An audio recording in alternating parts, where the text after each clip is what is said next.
എല്ലാവർക്കും സ്വാഗതം. ചിലരൊക്കെ എന്നോട് ചോദിച്ചു, എന്തുകൊണ്ട് സാമൂഹ്യ മാധ്യമങ്ങളിലൂടെ ആരോഗ്യ വിഷയം പറയുന്നു എന്ന്.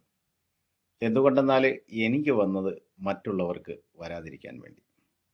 2011 ഞാൻ പ്രമേഹ ബാധിതനായി. 2015 എന്നെ ഹൃദ്രോഗവും പിടികൂടി. ആ സമയത്ത് ഉയർന്ന ട്രൈഗ്ലിസറൈഡ്സും BP-യും ഉണ്ടായിരുന്നു, ഒപ്പം അമിതഭാരവും.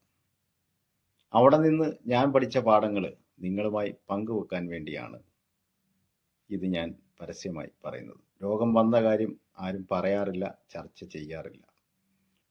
രോഗത്തിന് ഒറ്റമൂലികൾ തിരഞ്ഞു നടക്കുന്ന ഒരു സമീപനമാണ് സമ്പൂർണ്ണ സാക്ഷരതയുള്ള മലയാളിക്ക്. വൈദ്യശാസ്ത്രത്തിനെതിരല്ല എന്ന് എടുത്തു പറയുകയാണ്. പക്ഷേ വൈദ്യശാസ്ത്രം മറച്ചു പിടിക്കുന്ന ചില സത്യങ്ങൾ തുറന്നു പറയേണ്ടിയിരിക്കുന്നു. രോഗം വരുന്നതിൻ്റെ കാരണം മരുന്ന് കഴിക്കാത്തത് കൊണ്ടല്ല, എങ്കിലേ മരുന്ന് കഴിച്ചാൽ മാറുകയുള്ളൂ. രോഗം വരുന്നതിൻ്റെ കാരണം നമ്മൾ കഴിക്കുന്ന ഭക്ഷണമാണെങ്കിൽ ആ ഭക്ഷണം മാറ്റുക എന്നത് മാത്രമാണ് ശരിയായ പോംവഴി. അപ്പോൾ സ്വാഭാവികമായിട്ടും എതിർപ്പ് അല്ലെങ്കിൽ എതിരഭിപ്രായങ്ങളൊക്കെ പലതും വരും. പണ്ടുള്ളവർ ഇഷ്ടം പോലെ അന്നജവും കിഴങ്ങ് വർഗ്ഗങ്ങളും കടലയും പയറും ഒക്കെ ഇഷ്ടം പോലെ കഴിച്ചു, ആർക്കും ഒരു പ്രശ്നവുമില്ലായിരുന്നു എന്ന്. ആ കാലത്ത് കഴിച്ചിരുന്നത് ജനറ്റിക്കലി മോഡിഫൈ ചെയ്തിരുന്ന ഭക്ഷണങ്ങളല്ല.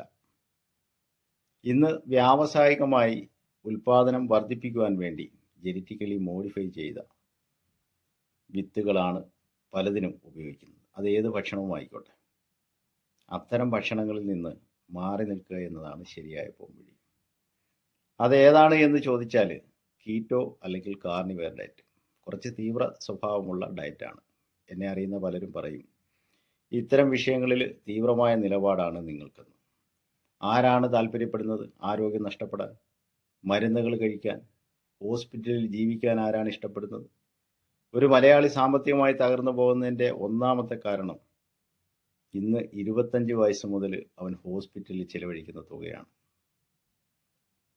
അപ്പോൾ ഇതിന് അറുതി വരണമെങ്കിൽ ഞാൻ അറിഞ്ഞ കാര്യം പൊതുസമൂഹത്തോട് പറഞ്ഞില്ല എങ്കിൽ എങ്ങനെ അറുതി വരും? അല്ലെങ്കിൽ എന്നെപ്പോലെ ഇത് മനസ്സിലാക്കിയവർ പൊതുസമൂഹത്തിൽ പറഞ്ഞില്ല എങ്കിൽ എങ്ങനെ അറുതി വരും?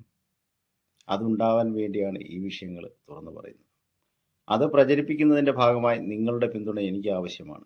സാമൂഹ്യ മാധ്യമങ്ങളിലൊക്കെ നിങ്ങൾ കണ്ടിട്ടില്ലേ, കിഡ്നി മാറ്റി വെക്കുന്നതിനും ക്യാൻസറിനെ ചികിത്സിക്കുന്നതിനുമൊക്കെ പണപ്പിരിവ് ആവശ്യപ്പെട്ടുകൊണ്ട് ഓരോരുത്തരും വരുന്നത്.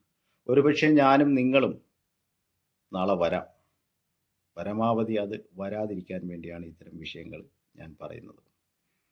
അതുകൊണ്ട് എൻ്റെ അനുഭവങ്ങൾ ഞാൻ തുടർന്നും പറഞ്ഞുകൊണ്ടിരിക്കും. അത് മറ്റുള്ളവരുടെ അറിവിലേക്ക് എത്തുന്നതിന് ദയവായി നിങ്ങളിത് ഷെയർ ചെയ്യുക. വരുന്ന ദിവസങ്ങളിൽ ഭക്ഷണക്രമവും ഭക്ഷണ രീതികളും പാചക രീതികളുമൊക്കെ വേണ്ടിയുണ്ടെങ്കിൽ ഞാൻ പരിചയപ്പെടുത്തും. ഒന്നുകൂടി അഭ്യർത്ഥിക്കുകയാണ്, പരമാവധി മറ്റുള്ളവരിലേക്ക് എത്തിക്കണം എന്ന് താഴ്മയായി അപേക്ഷിക്കുന്നു. Thanks for watching.